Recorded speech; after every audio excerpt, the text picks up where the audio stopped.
Bom, meu nome é José Rezende Mendonça, morador aqui do Pontal desde 1951, né, onde acompanhei de perto toda essa trajetória religiosa, que começa bem lá atrás, com a chegada dos primeiros povoadores do bairro, que são os pescadores.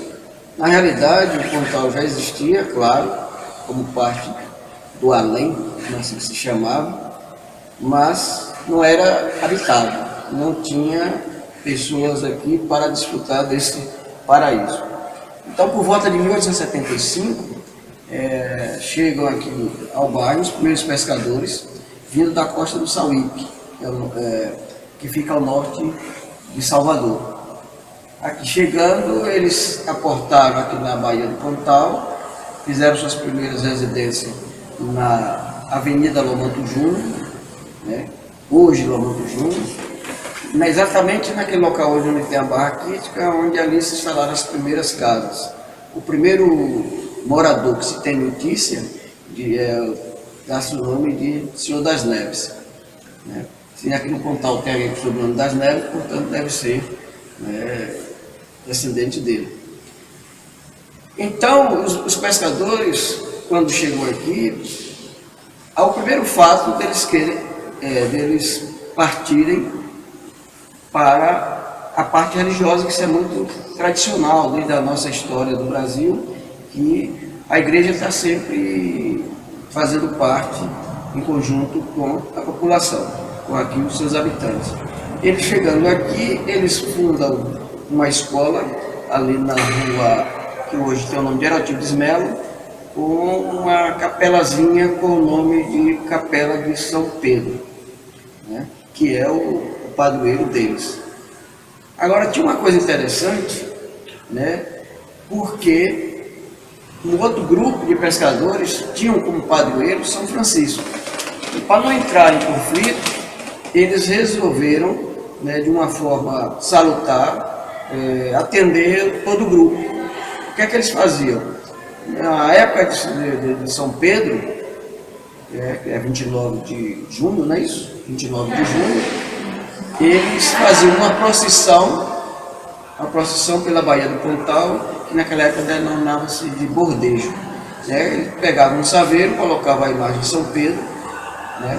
E toda a população acompanhava aquele cortejo com barcos, canoas, qualquer tipo de embarcação daquela época. E por terra saía a procissão de São Francisco, de lá do local, da colônia, e circulava pelas ruas do bairro e ia ao encontro depois da imagem de São Pedro, mais ou menos onde hoje é aquela banca do peixe. Ali sempre foi o ponto de saída e chegada desse bordejo. E no ano seguinte eles faziam o inverso. São Francisco ia para o bordejo na Baía do Pontal e São Pedro saía por terra, né, numa procissão, e depois a vice-encontro. Era uma tradição muito bonita, eu alcancei isso, inclusive, até os anos 60 ainda tinha esse bordejo, mas foi uma tradição que acabou. São coisas que nós estamos lutando para que a igreja venha buscar de novo essa tradição, porque então, tem muitas outras que estão deixando de acontecer aqui no bairro, como o São João, né, que era a maior festa que tinha aqui no bairro, que também não está como era, o Santo Antônio, né, e a queima de Judas, né, que tudo isso fazia parte do folclore aqui do bairro. Era bem movimentado e sempre com a participação da igreja. Né. Porque a igreja, propriamente dita, de São João, ela começa por volta de 1915, aqui no bairro, na travessa Sebastião Fragoso, que depois chamou-se Beco do Cruzeiro, né, na esquina com a Rua da Frente, hoje Lomanto Júnior. Ali foi instalada a primeira capela de São João, que levou o nome de São João da Barra, por estar em frente à barra, a entrada de todas as embarcações aqui. Por isso é que levou o nome de São João da Barra. Alguns outros moradores mais antigos dizem que não era em função dessa barra daí, sim, em relação à barra do rio, aonde São João batizava os fiéis naquela época, à margem do Rio Jordão. Mas a verdade é que essa capela só ficou aí um ano. Ela foi transferida em 1916 para o atual local. Aqui funcionava uma casa de jogos que já não era bem vista pelos moradores, né? Porque onde tinha jogos naquela época, tinha também o encontro dos homens, né? Que não eram muito fiéis em casa, e aqui não era um lugar bem visto. Então, um morador se apressou e entregou essa área para que fosse construída a atual igreja. Claro que não com essa arquitetura que tem hoje, né? Foi feita essa nova igreja, e de lá para cá houve várias mudanças na arquitetura, que culminou com essa atual, feita na época do padre Otoniel. Então, a parte religiosa do bairro é muito intensa, é muito grande. O que está precisando é recuperar justamente isso, né? Porque o Pontal tem muita história, por ser um bairro totalmente diferente dos demais, né? Sempre esteve afastado dos demais bairros, porque o seu trajeto tinha que ser feito através de barco, que era muito perigoso, e poucas gentes se utilizavam disso, e só veio mesmo o bairro crescer de uma forma, né, mais intensa a partir de 15 de agosto de 66, com a inauguração da ponte. Por isso é que estamos celebrando agora o centenário e relembrando tudo isso, para ver se nós conseguimos, pelo menos, trazer algumas tradições de folclores que tinha aqui, histórias que tinham aqui, que deixaram de ser. É um bairro muito rico em tudo isso. Posso até citar alguns casos, né, mas que marcaram minha época de infância, como é o caso da boiada que tinha aqui, que era o embarque do boi na Saptinga, onde hoje ali era um curral, onde o gado ficava ali para ser embarcado, né, com destino a Salvador, para se transformar em charqueada ou para carne fresca em Recife, Salvador. E hoje nesse local é onde está o Colégio Militar. E eu lembro-me que uma vez eu estava na praça e a boiada se atrasou no seu trajeto, que normalmente era de madrugada, e começou por volta de umas 9 horas da manhã, né, que esse gado ficava lá onde hoje é a UBS, que era o curral de Zé Cel, e esse gado passou em pleno dia, que era arriscado, e alguém, naquele momento, deu um grito lá dizendo que um boi tinha escapado, que vinha em direção aqui da praça, e foi uma correria danada, não ficou ninguém, porque ninguém queria ser atropelado por boi. Então são muitas e muitas histórias, né? Dentre outras também que nos marcou muito, a tragédia que houve aqui com uma jovem, aqui naquela época era apelidada de Boneca Cobiçada, né? Era uma jovem que veio de Belmonte, né, aqui para casa de uns parentes, e aqui ela teve um caso proibido, né, e num desses movimentos do bairro, a esposa do ente querido dela descobriu e fez com que ele terminasse esse namoro, né.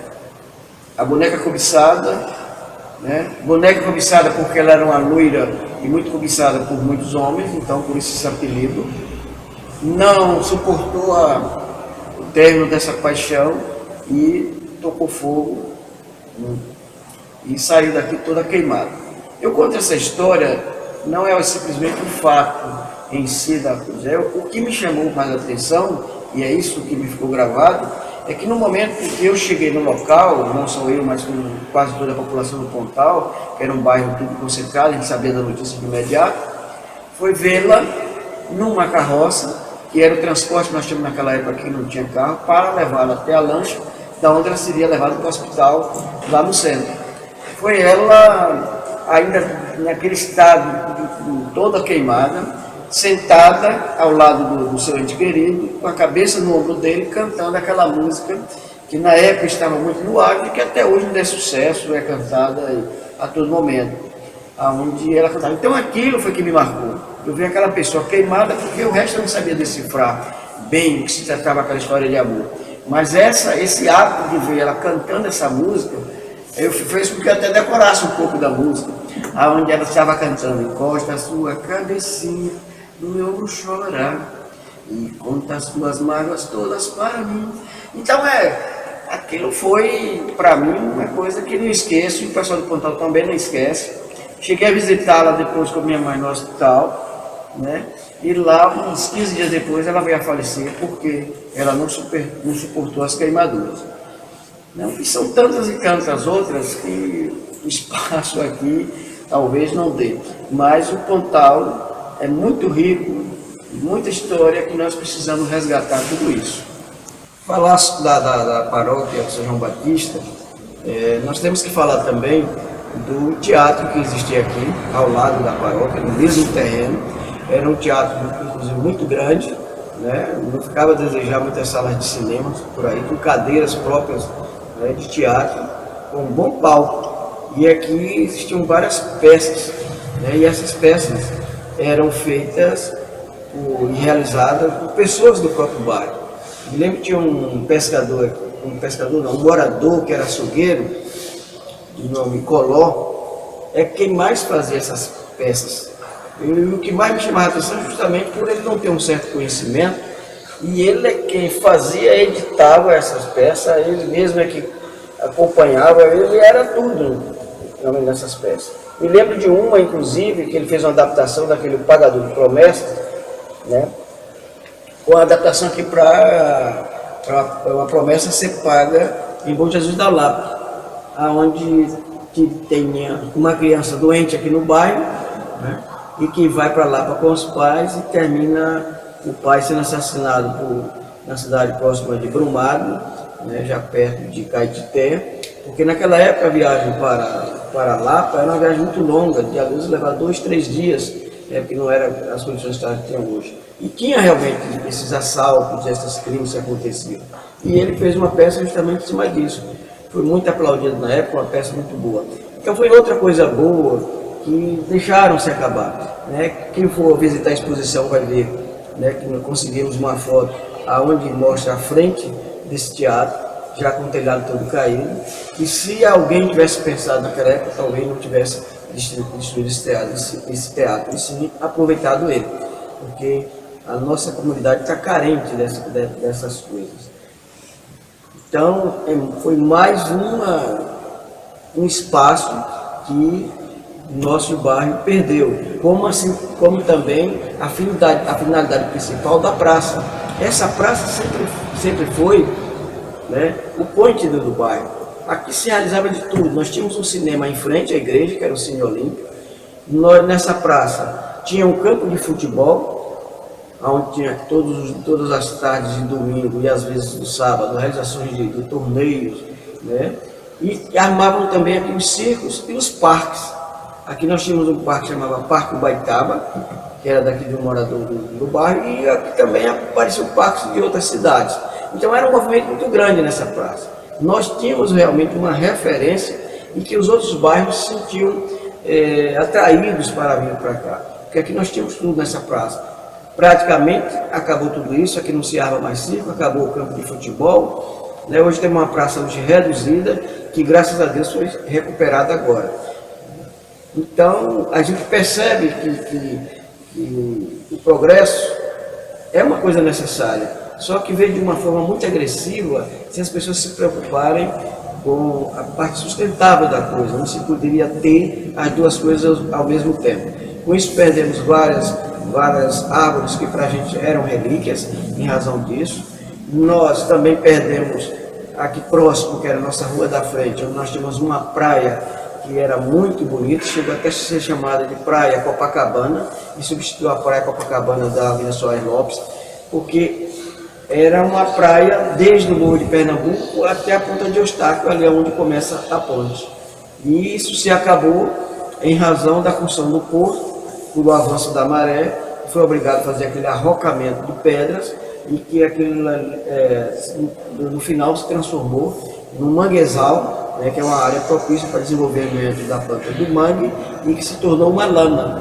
E as pessoas às vezes não acreditam, só acreditam quando vê justamente fotos daquela área ali, com aquela praia que era bastante frequentado, que nós temos aqui a Cabana da Celeia, né, que era outro ponto, né, famoso aqui. Nós tínhamos mais alguns outros pontos, como Toro, como o Canibal e outros restaurantes que marcaram a juventude aqui. Nós tínhamos o Clube Social do Pontal, que também se acabou, que era outro ponto de investimento, né, da juventude, não só da juventude, mas de toda a população.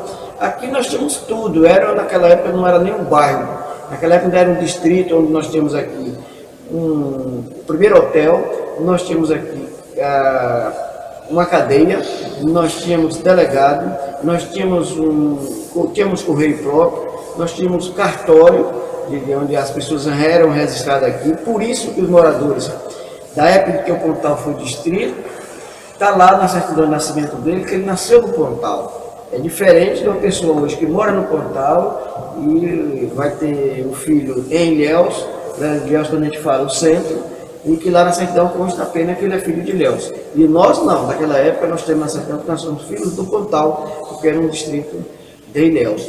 Tornou-se bairro depois, e com isso nós estamos perdendo muita coisa que nós tínhamos naquela independência, e que aos poucos estão querendo voltar, como está voltando o Correio, como voltou já